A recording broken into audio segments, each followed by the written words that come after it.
Welcome, Commissioner Hahn. You've been talking about the 10 years of cooperation between the Council of Europe and the European Union, and you made reference to Europe's future, the challenges of the next 10 years. Can you talk a little bit about what vision Europe should have and how the two organizations could work together? I think if you look back in the history of the European Union, because we will celebrate in a few days 60 years of the Treaty of Rome, the European Union was founded to guarantee peace in Europe, and this has been achieved. We have been awarded with the Nobel Prize, but today we have to think how we can, so to say, newly define the task of the European Union. I think it's about guaranteeing social peace, and this means also to respect rule of law, to respect human dignity, and this is where the Council of Europe comes in, and here we have to work closely together. So it's about reinforcing, further strengthening democracy, freedom of expression, and I think we have to work on this even within or together with our member states. Does social peace mean avoiding difficult questions, though? No, not avoiding, addressing difficult questions and working and talking with our member states, the member states of the Council of Europe, but also with some member states of the European Union. And secondly, we should not forget our neighborhood, particularly if I talk about the neighborhood of the European Union, be it in the east, be it in the south. I think our main interest is to stabilize the situation around Europe, but sustainable, so to say, stabilization is only achievable if we give people a perspective in all these countries. And to give people a perspective means to work on a better welfare situation, but this can only be achieved if there is, I think, much better achieved if there is democracy, if there is rule of law, if each individual has the opportunity to pursue its own interests, to follow its own perspectives, ideas, etc. And this is why I think we have a joint vision, the Council of Europe and the European Union. How do you see the interaction between the institutions themselves? What help can the Council of Europe bring to the work of the European Union and its member states? The Council of Europe is definitely the institution when it comes to so to say, respecting and working on democracy, strengthening democracy, respecting rule of law, freedom of expression. And this is something which is very important for us, the European Union, when it comes to work with our, for instance, candidate countries, but also neighbors. Having said that, we are working on, so to say, a further stabilization of all these countries. And this is only achievable, once again, if we really implement in a sustainable manner the ideas and the functioning of rule of law. And in that respect, we need the Council of Europe, its expertise, its structure, its different bodies to deal with this. I'm deeply convinced that it's not our need and our aim as a European Union to reinvent the wheel. Not at all.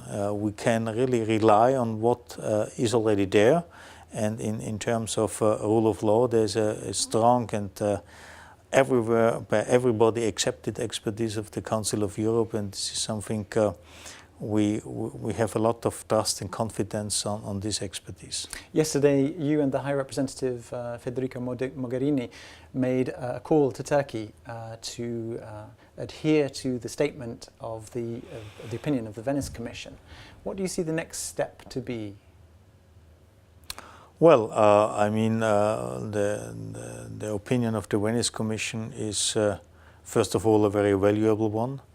I think should be acknowledged and accepted by everyone, including Turkey, should serve as a guideline also for Turkey to look how they can, I don't know, modify, but I think very important is to see how, provided there is a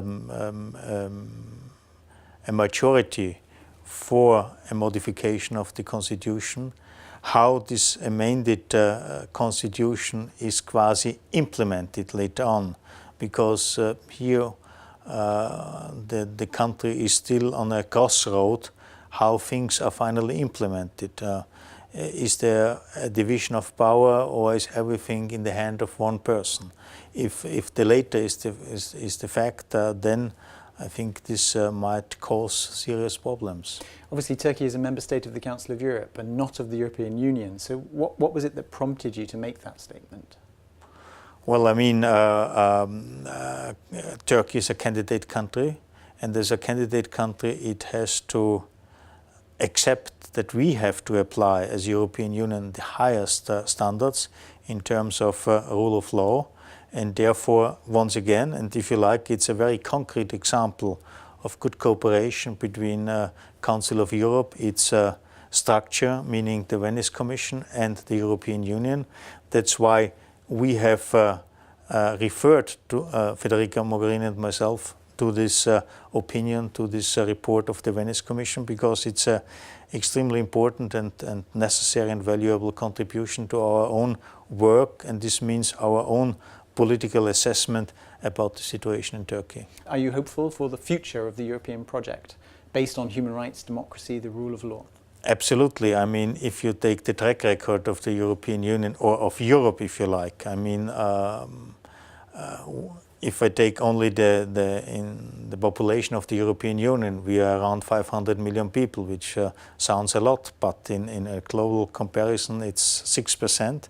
But we are nevertheless able to produce around one quarter of the global economic output, and we are able to finance more than 40% of global social expenditures. So I think Europe is a success story, and Europe could only be a success story because we had the Enlightenment 200 years ago, and based on that we gave each individual, each human being all opportunities to pursue its own interest, and the result is what we can see today. Unfortunately, many Europeans don't see this, don't appreciate these achievements. So Europe is much more popular outside Europe, and I think it's our common task today is an opportunity to convince our own people to be more proud of all our achievements, and everybody has contributed to it. And if we are, so to say, more aware about this, I think this could be already a positive step forward. Commissioner Hahn, thank you very much for talking to us today. It was a pleasure.